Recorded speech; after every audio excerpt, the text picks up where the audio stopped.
सनक और मजबूरी। सनक, मन बार बार एक ही चीज को प्राप्त करने के लिए संवेदनाएं प्रकट करता रहे और उन संवेदनाओं के आगे मजबूर और विवश होकर उन कार्यों को करना के लिए हम विवश हो जाते थे, मजबूर हो जाते थे।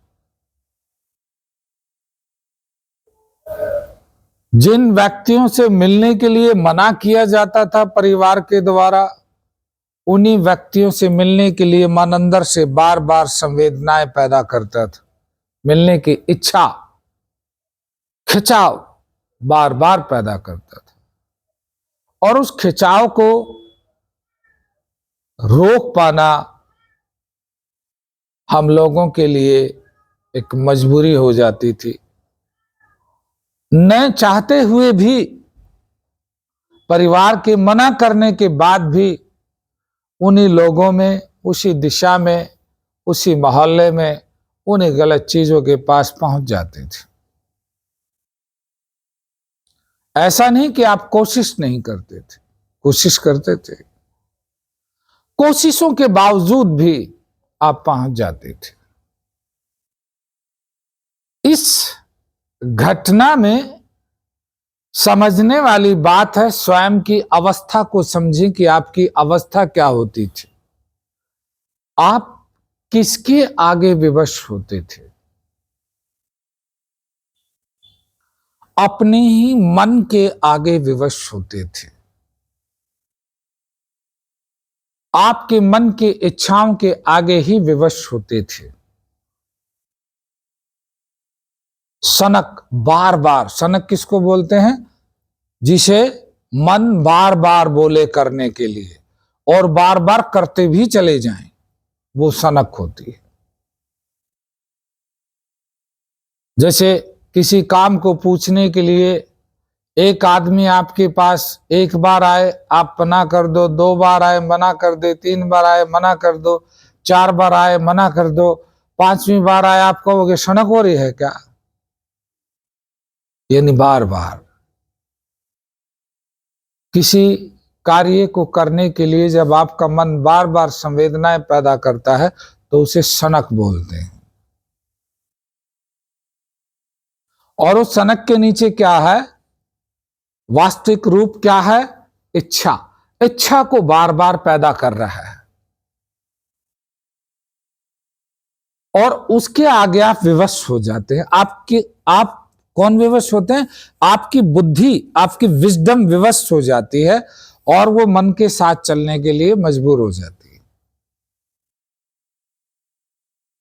जो बुद्धि आपको बता रही थी हल्की हल्की आवाज में, दबी दबी आवाज में कि गलत है ये यार, मत जा तू, फिर कलेश होगा, घर वालों को पता लगेगा, नहीं करना, फिर नशा मुक्ति में भर्ती होना पड़ेगा या फिर इसकी परिणाम उठाने पड़े। अंदर से आवाज तो आ रही होती है बुद्धि की, हल्की हल्की, लेकिन उसको मन कुछ देर में सुनकर अनसुना कर ही देता है। तो यहां दो चीजें निकलकर आई आपकी ही, एक आपका मन और दूसरा आपकी बुद्धि।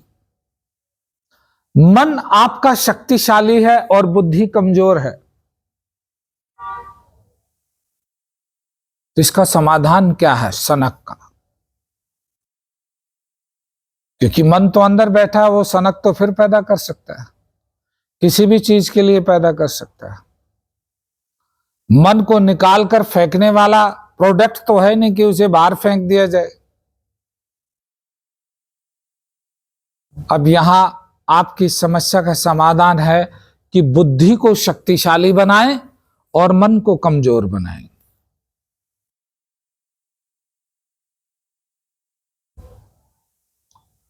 बुद्धि शक्तिशाली कैसे होगी?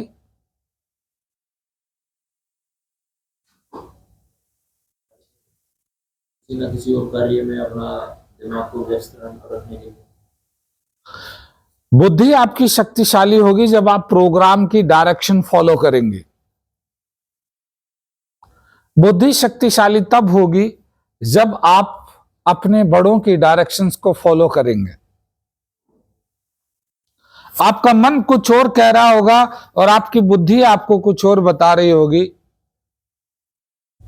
आपकी बुद्धि बताएगी यार बड़ों की डिसरिस्पेक्ट करना गलत बात है, तमीज से बात करनी चाहिए, ये बैड मैनर्स होता है, बदतमीजी से बात करें, उनका कहना ना माने तो। बुद्धि बताएगी, लेकिन मन इतना शक्तिशाली है कि बुद्धि के द्वारा दी गई अवेयरनेस चेतावनी को साइड में कर देता है और आप बदतमीजी करने पे उतारू हो जाते हैं, नॉट फॉलो डायरेक्शन करने पे उतारू हो जाते हैं। तो ये प्रोग्राम आपको क्या कराता है? ये डायरेक्शन फॉलो का अभ्यास करा रहा है, ताकि बाहर जाकर आपको अपने परिवार वालों की डायरेक्शन फॉलो करने में कोई अड़चन ना आए। क्या ना आए? अड़चन ना आए।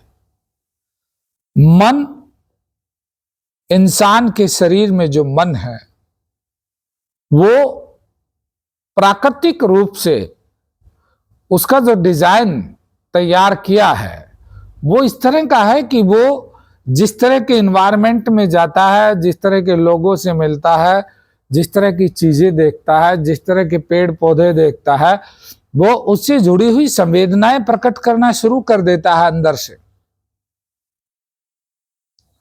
उस पर तुम्हारा कोई बस नहीं चल रहा है। तुम मन को कहते नहीं कि तुमने हलवाई की दुकान देख ली और तुम मिठाई खाने की इच्छा पैदा कर। क्या तुम कहते हो? क्या तुम्हारे कहने से वो इच्छा पैदा कर सकता है? वो अपने आप ही पैदा करता है।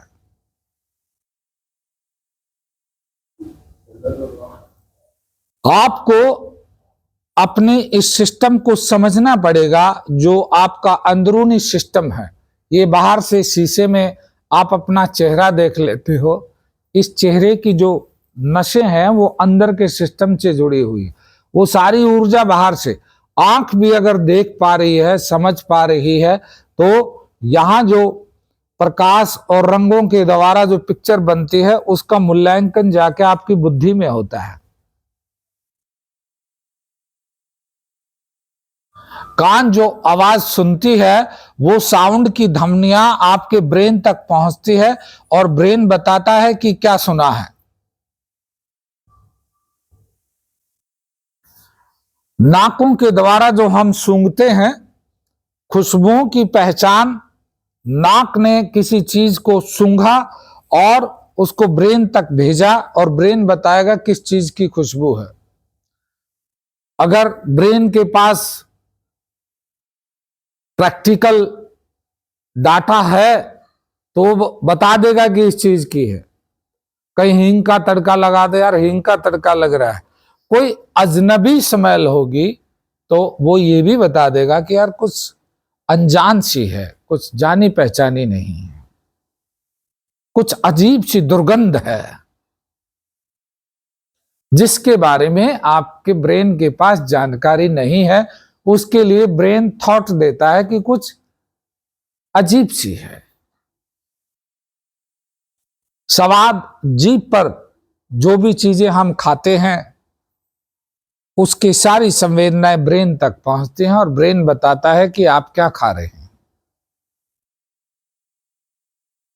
अंदर है पूरा सिस्टम जिसे हम इन आंखों से नहीं देख पाते।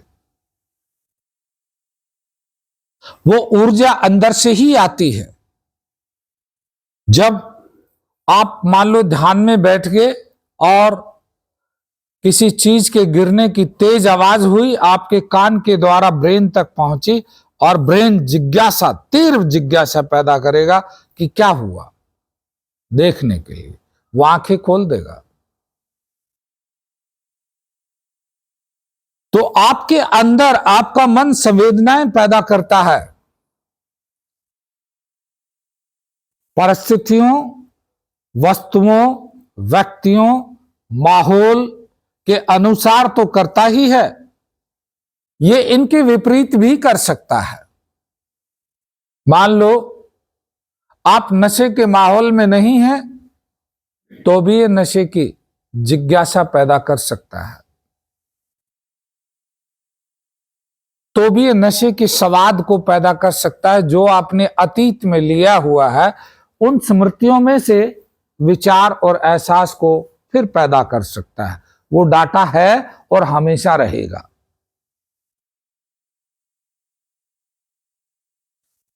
तो जो विचार आपको आता है, जो आप सोचते हैं कि कुछ ऐसा हो जाए मन ही ना करे, तो ये विचार नेगेटिव है। मन करेगा, मन संवेदनाएं देगा, देता रहा है और आगे भी देगा। मान लो आपको नशा छोड़े हुए 2 साल हो गए, आप किसी की शादी में चले गए, वहां लोग शराब पी रहे हैं, उनको देख करके आपका मन कोई प्रतिक्रिया नहीं देगा? देगा। उस संवेदना को किस तरह हैंडल करना है, आपकी बुद्धि को शिक्षित होना चाहिए। अगर आप अपनी बुद्धि को शिक्षित नहीं करेंगे तो मन उस संवेदना को इतना पावरफुल कर देगा कि बुद्धि को उसे पूरा करना पड़ेगा। दिमाग को शिक्षित करना प्रैक्टिकली, थ्योरिकल नहीं। खाली किताब पढ़ने से बात नहीं बनती। किताब पढ़ने से यदि बात बन सकती तो प्रैक्टिकल की आवश्यकता नहीं थी इस जगत में। सब किताबें पढ़ें और सब कुछ हो जाए। किताबें पढ़कर प्रैक्टिकल पर आना पड़ता है। फिर तो खेती किताबों में पढ़ ली जाए और किताबों में खेती हो जाए। प्रैक्टिकल करने की जरूरत क्या? तो अपने मन की सनक और अपनी बुद्धि की मजबूरी को समझें। मन सनक बनाता कैसे है, उस सिस्टम को समझना है, उन अवस्थाओं को समझना है कि कैसे बना रहा है। और सनक बनने ही न दी जाए, आपको वो अवस्था खोजनी है। किन हालातों में सनक बनाता है, क्या प्रोसीजर चलता है, तब सनक पैदा हो जाती है, तब ऑब्सेशन बन जाता है, खिंचाव।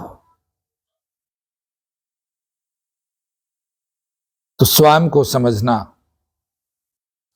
आपके लिए बहुत अनिवार्य है।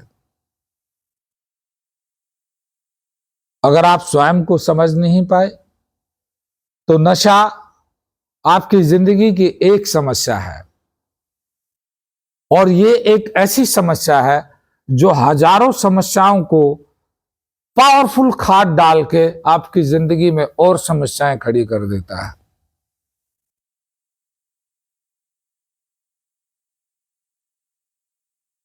इसके लिए यदि आप गंभीर नहीं हुए तो आप इसका अंदाजा लगा सकते हैं कि आपके जीवन में और क्या क्या घट सकता है, अभी तक क्या घट गया है और आगे और किस किस परिस्थितियों की संभावनाएं हैं, क्या क्या घट सकता है,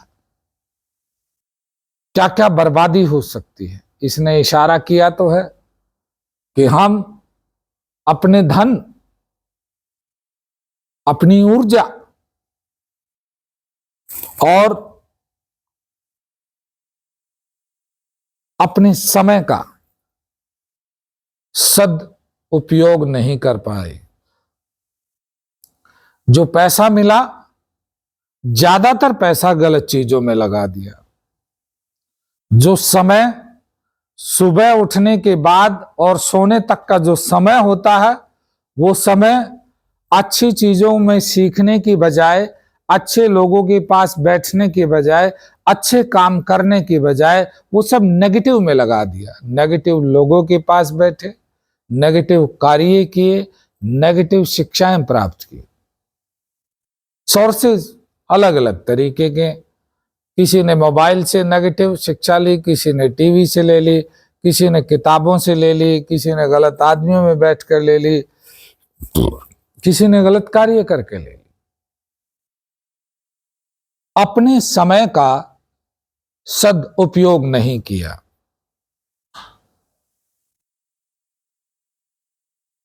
यानी आपकी बुद्धि आपको बताने में सक्षम नहीं थी या कभी कभार बताया हो तो बुद्धि की चली नहीं, मन अपनी चलाता रहा। मन को जो अच्छा लगता रहा वो उन्हीं कार्यों को करता रहा, उन्हीं पदार्थों का इस्तेमाल करता रहा, उन्हीं लोगों के पास बैठता रहा जो नेगेटिव थे।